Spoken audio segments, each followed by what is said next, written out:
Everyone expected him to leave. Even the doctors said it was hopeless. But when she finally asked him why he stayed, his answer made an entire hospital fall silent. The hospital room smelled faintly of antiseptic and silence. Not the peaceful kind of silence, but the heavy kind, the kind that presses down on your chest and makes breathing feel like work. Machines beeped softly in the background, each sound a reminder that time wasn't just passing. It was running out. She lay there, fragile, her body barely recognizable from the vibrant woman she used to be. Tubes, wires, monitors, each one telling a story she never wanted to live. And yet, he was still there. Every single day. Same chair. Same corner. Same quiet presence. Nurses had stopped asking him to go home. Doctors had stopped explaining the situation to him in hopeful tones. Even the janitor who cleaned the hallway every night knew his face. Because he never left. Not once. "Sir, you should get some rest," one nurse whispered gently, adjusting the four-line. He shook his head with a soft smile. "I'm fine." But he wasn't. His eyes were always red. His beard uneven. His clothes wrinkled from sleeping in that same chair night after night. Still, he stayed. 3 months earlier, everything had been normal. They laughed. They argued about small things. They planned trips they never took. And then, the diagnosis came. A rare condition. Aggressive. Unforgiving. The doctors didn't say death. But they didn't need to. He saw it in their eyes. At first, she tried to stay strong. "I'll fight this," she said, forcing a smile. And he believed her. Or maybe, he just wanted to. But slowly, painfully, reality began to win. Her strength faded. Her laughter disappeared. Even her voice became something fragile. One night, when the hospital lights dimmed and the hallway fell quiet, she finally spoke. Her voice was barely a whisper. "Why are you still here?" He looked up, confused. She swallowed hard, tears forming in her eyes. "I'm not the same anymore. I can't even take care of myself. I can't laugh with you. I can't walk beside you." Her voice cracked. "I'm just a burden now." The words hit him like a knife. He stood up slowly, walking closer to her bed. "You think this is why I stayed?" he asked softly. She didn't answer. Because deep down, she thought she already knew. People leave when things get hard. That's how life works. He gently took her hand. It felt so small in his now. "So you think I stayed because things were easy?" he whispered. A tear rolled down her cheek. "I don't know. I just don't understand why you didn't leave like everyone else would have." For a moment, he said nothing. The machines continued their quiet rhythm. The world outside kept moving. But inside that room, everything stopped.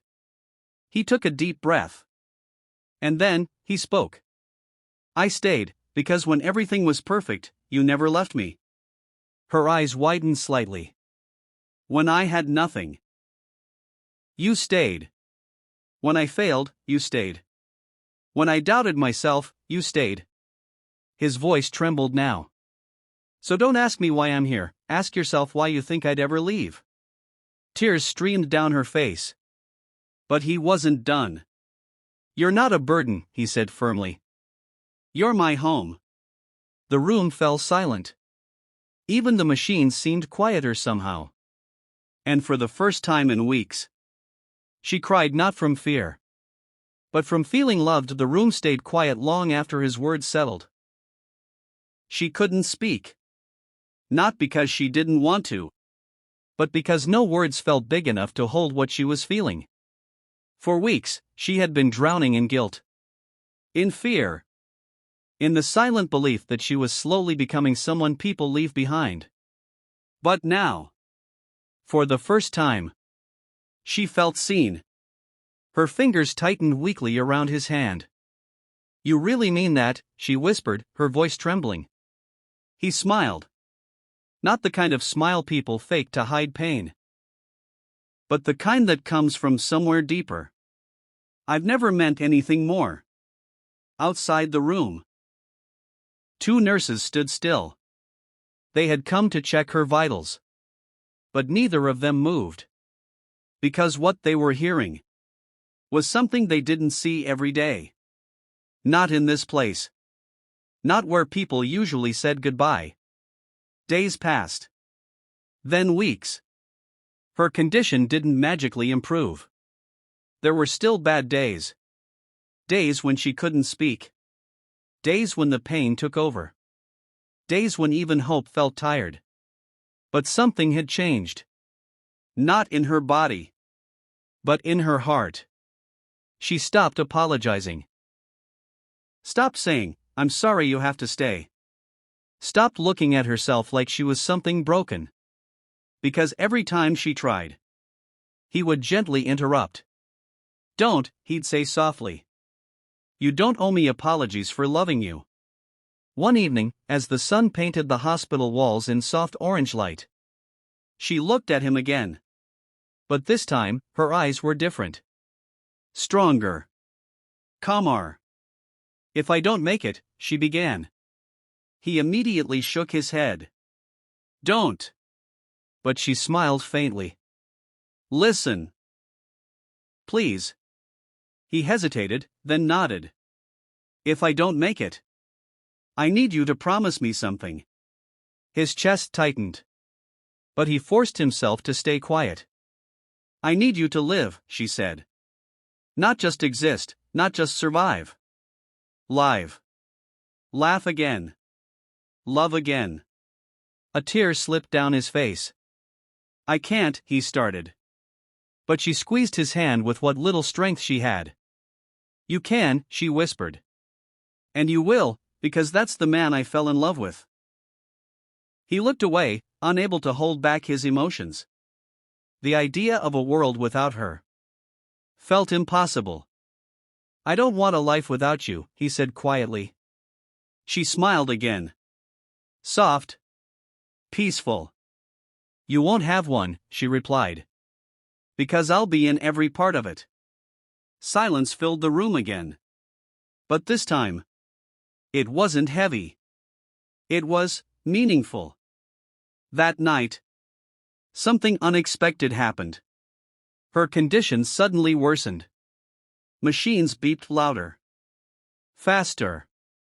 Urgent footsteps filled the hallway. Doctors rushed in. Nurses followed. "Sir, you need to step outside," someone said firmly. But he didn't move. "I'm not leaving her." 2 nurses gently guided him out. The door closed. And for the first time in months, he wasn't by her side. Minutes felt like hours. Every second stretched painfully. His heart pounded as he stared at that closed door. Waiting. Hoping. Fearing. Then finally, the door opened. A doctor stepped out. His face said everything. Before his words did. "I'm sorry." The world stopped. He didn't cry immediately. Didn't scream. Didn't fall apart. He just stood there. As if his entire existence had been paused. Because the one person who made everything make sense was gone. Days later, the hospital felt different. Too quiet. Too empty. The chair in the corner of her room was still there. But he wasn't sitting in it anymore. The nurses talked about him sometimes. About the man who never left. The man who redefined love for everyone who saw him. And then, one day, he came back. Not to sit. Not to stay. But to leave something behind. He handed a small envelope to the head nurse. "Please give this to anyone who needs it," he said softly. Inside was a letter. It read, "Love is not staying when it's easy. Love is staying when leaving would hurt less. She asked me why I stayed. But the truth is, I never had a reason to leave. At the bottom was a simple line: take care of each other. You never know who needs it most. The letter spread through the hospital. Doctors read it. Nurses shared it. Even patients heard about it. And slowly, something changed. People became kinder. More patient. More present. Because one man chose to stay. And one woman reminded everyone what love truly looks like. If this story touched your heart, don't forget to like, share, and subscribe. Because real love stories like this deserve to be remembered.